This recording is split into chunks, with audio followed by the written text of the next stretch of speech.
افتكرتوه؟ نفترض مثلا واحد عنده ايش مثلا، خلينا نقول 60 سنة، والقلب يمين بتاعه مثلا كان 30. البيليروبين كان انيشالي كان مثلا نقول حاجة مثلا كان في الأربعينات. بعد 7 أيام مثلا نزل 35. والكرياتين خلينا نحط مثلا 130 على سبيل المثال يعني. بعد كده البي تي مثلا 18 بيدينا سكور. ده بيبقى جود بروجنوزيس مثلا. فيكمل.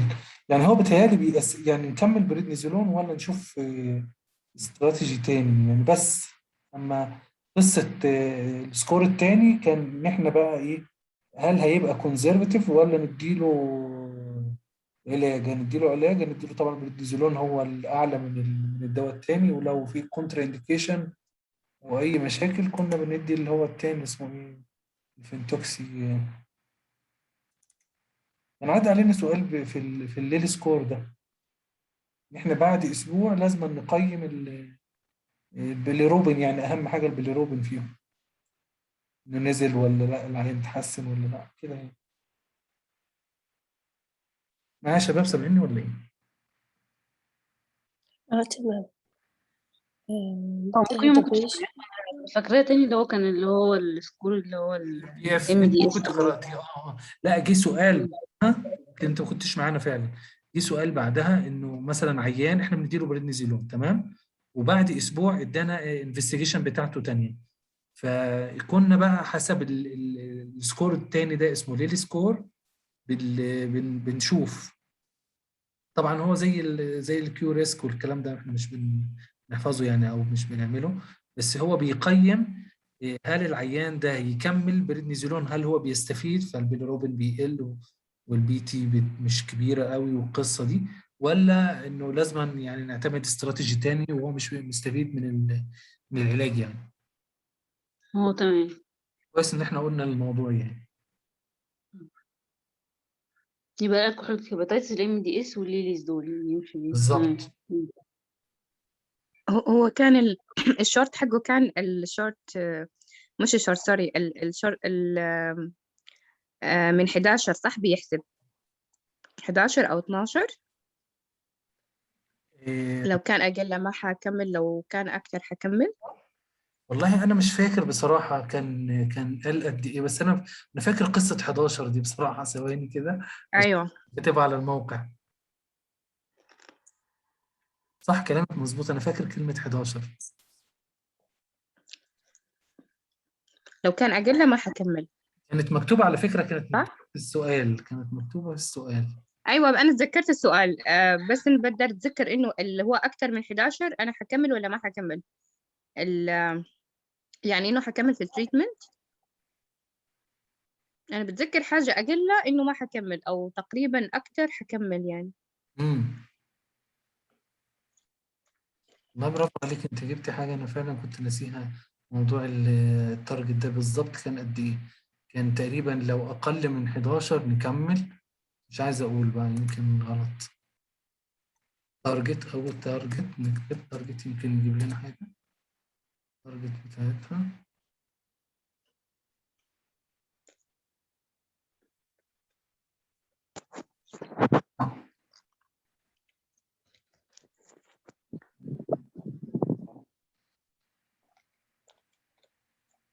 لا ده احنا بنروح في قصص تانية تقريبا.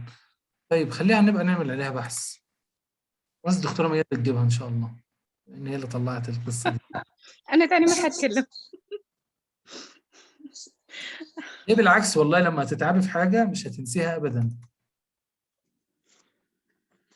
تمام. يعني بالعكس أنا أشوفها إن هي دي حسنة ليست سيئة يعني. أوكي.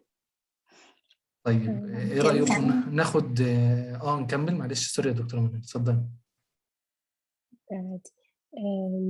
Combination therapy with prednisolone and pentoxifylline confers no additional benefit over the treatment with prednisolone alone.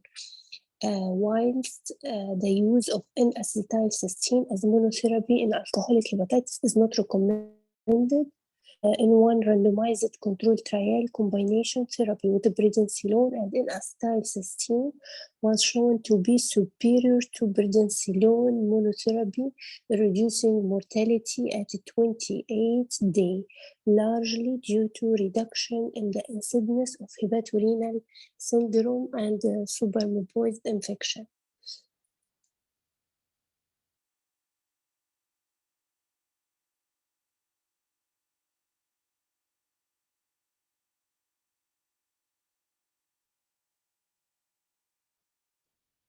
تقريبا نفس السؤال ده ولا ايه؟ نفس السؤال. تمام تمام، ممكن نكون جايب الكلام ده هنا.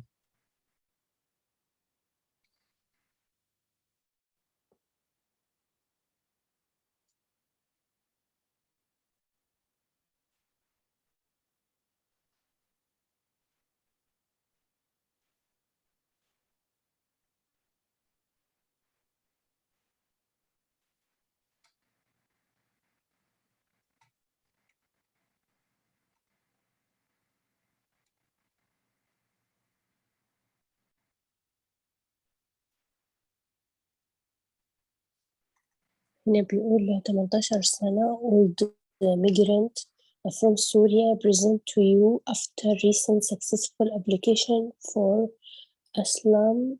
He has no family with him in the country.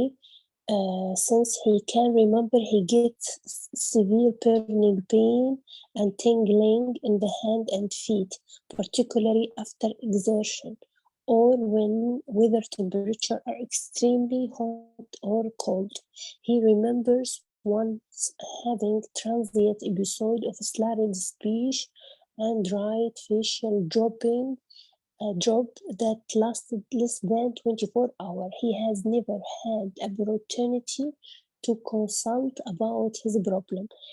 Physical examination reveals a rash of blue-black telangiectasia across his trunk and mid-systolic murmur, loudest in the apex, radiation to the axilla. The examination is otherwise unremarkable. He recalls that his younger brother, who did some year ago, had similar problem and has a sister who he is no longer in touch with, seem to have not had any problem. Which of the following finding is consistent with underlying diagnosis? هنا عاوز الانفستيجيشن. فهو كيس عمره 18 سنة من سوريا، عنده burning pain و tingling، يعني كأنه عنده peripheral neuropathy، وعنده كان facial drop one side lasting for 24 hours، وكان عنده slurred speech transient، وأخوه يعني وعنده في الإكزامينيشن mid-systolic murmur، وعنده telangiectasia في الترنك، والأخوه كان dead from years some years ago. أوكي، نفس المشكلة. وأخته no longer in touch with، يعني ما فيش اتصال معها. Which of the following finding is consistent with underlying diagnosis? هل هي البوزيتيف أنتي سنتومير أنتيبودي؟ ده سكليروديرما، deficiency in plasma level of alpha glycosidase أو aortic coarctation visualized by aortic angiography, raised HbA1c, excessive excretion, mucopolysaccharide in diarrhea. هو بيقول الحالة دي هي الفايبري ديسيز. ده الفابري؟ تمام، فعلا بيبقى معاه. هيكون معه ايه؟ deficiency وميترال ريجيرش، level. عنده ميترال ريجيرش، عنده انجيوكراتوما، بريفرال نيوروباثي. صحيح. وتي اي اي هي جات له slurred speech. transient. هي official drop يعني كان أقل من 24 ساعة. DTIA تمام. وإيه كمان؟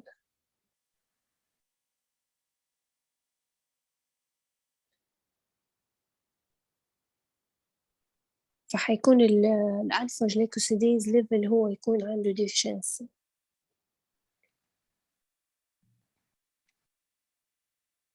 تعمل البيزك.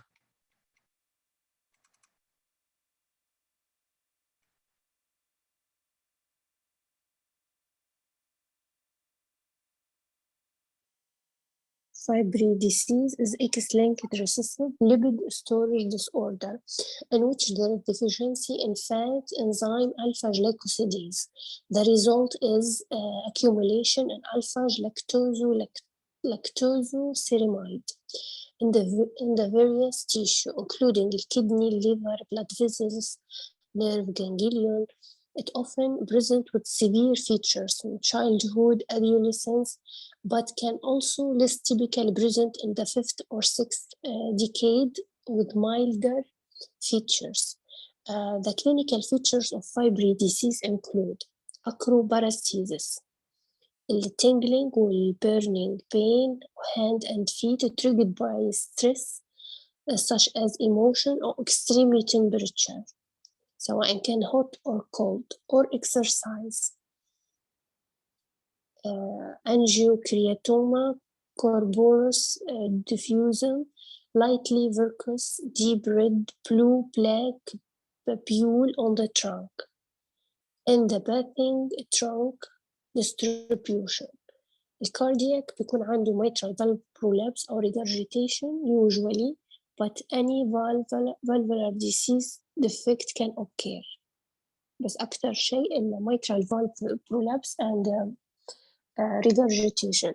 Stroke in young, including young stroke, TIA, chronic kidney disease, proteinuria usually can present late in fulminant renal failure. Classical death occurred in the 4th decade, but this has improved since availability dialysis. It would be important to organize urgent renal investigation in this young man amongst your workup. تمام. يعني هنا ضروري نعمل monitoring أو follow up للrenal function. Another lipid storage disorder that may come up, Gaucher disease هو autosomal recessive disorder characterized by deficiency glycocerebroside resulting glycocerebroside accumulating in phagocytic cell of the body, and hence you get massive painless splenomegaly. It can be typical otherwise. Well, young basis patients and condition is possibly in Ureteric stock. You expected pancytopenia picture on blood test, hypersplenism, lifespan is shorted but not marked.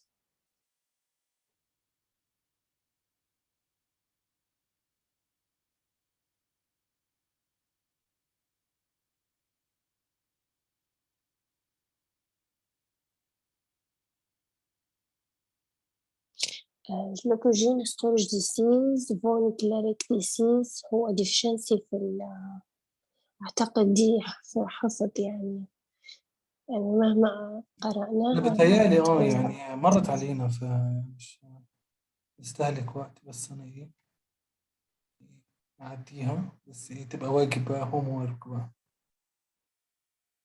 مع نفسه، لأن بتتنسى بعد كده برضه. بس برضه لازم إيه هو الكلام ده كان عدى علينا في البيزك ساينس، بس للأسف برضه لحقنا هنا يعني. طيب إيه رأيكم ناخد لنا بريك كده 10 دقايق كده ونعمل ريفريشمنت كده ونرجع تاني؟ تمام كويس. أوكي، استناكم إن شاء الله. السلام عليكم.